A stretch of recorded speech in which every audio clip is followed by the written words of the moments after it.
नमस्कार, खबर स्टेशन में आपका स्वागत है। पॉलिटिकल किस्से की इस नई कड़ी में आज हम बात करेंगे श्रीपति मिश्रा के बारे में। कैसे जज की नौकरी छोड़कर प्रधान का चुनाव लड़ते हैं, उसके बाद सूबे का मुख्यमंत्री बनते हैं। वैसे तो श्रीपति मिश्रा का घर जौनपुर में है, पर उनका दरवाजा सुल्तानपुर जिले में खुलता है। उनका पैतृक गांव शेषपुर जौनपुर सुल्तानपुर जिले की सीमा पर स्थित है, पर गांव जौनपुर जिले में ही आता है, इसलिए वो निवासी तो जौनपुर जिले के थे, पर राजनीतिक कर्मभूमि उन्होंने सुल्तानपुर और जौनपुर दोनों जिलों में बनाया। यूपी के 13वें मुख्यमंत्री श्रीपति मिश्रा की कहानी में कई रोचक किस्से हैं, सुनकर आप खुद भी उनके मुरीद हो जाएंगे। पंडित राम प्रसाद मिश्र के घर 20 जनवरी 1924 को श्रीपति मिश्रा का जन्म हुआ। बीएचयू में पढ़ाई पूरी की, छात्र आंदोलन में हिस्सा लिया। वर्ष 1952 में सुल्तानपुर में चुनाव भी लड़े, हार गए। इसी बीच उनका चयन जुडिशियल मजिस्ट्रेट के पद पर हो गया और फर्रुखाबाद उनकी पोस्टिंग हो गई। पर नौकरी राज कहां आती जब चुनावी राजनीति में घुस चुके थे। इसके चलते उन्होंने इस्तीफा दिया और घर वापस आ गए। अब मन तो राजनीतिक गलियारों में लग रहा था, तो किस्मत से उस वक्त ग्राम प्रधान के चुनाव घोषित हुए। श्रीमती मिश्रा ने मौके का फायदा उठाया, पर्चा भरा और वह ग्राम प्रधान चुन लिए गए। इसी के साथ उनके राजनीतिक करियर की शुरुआत हो गई। फिर उन्होंने कांग्रेस का दामन थामा और 1962 के यूपी चुनाव में पहली बार कांग्रेस के सीट पर जीत भी हासिल की और यह सिलसिला चल निकला। वो 1967, 1980 में विधायक चुने गए। वर्ष 1970 से 1976 तक एमएलसी भी बने और 2 बार 1969 से 1984 में सांसद रहे। एक बार सुल्तानपुर से और एक बार मछली शहर से।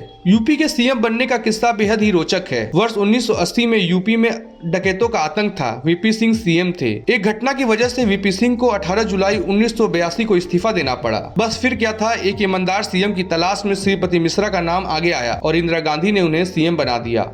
वह 19 जुलाई 1982 से लेकर 3 अगस्त 1984 तक उत्तर प्रदेश के मुख्यमंत्री रहे। पर राजीव गांधी से खराब संबंधों की वजह से उन्हें अपनी कुर्सी छोड़नी पड़ी। पार्टी छोड़ने के बाद 7 दिसंबर 2002 को उनका निधन हो गया। भारतीय जनता पार्टी के प्रदेश प्रवक्ता हरीशचंद्र श्रीवास्तव ने बताया कि कांग्रेस की राजनीति एक परिवार पर ही केंद्रित रही। वह किसी भी लोकप्रिय और जनता के लिए समर्पित नेता को बर्दाश्त नहीं करते थे। श्रीपति मिश्रा को जबरन कुर्सी से बेदखल किया गया, क्योंकि कांग्रेस का दिल्ली परिवार कभी भी लोकप्रिय नेताओं को कुर्सी पर टिकने नहीं देता है। श्रीपति मिश्रा हो या हेमंती नंदन बहुगुणा, सबके साथ यही हुआ। खबर स्टेशन के लिए रोशन की रिपोर्ट।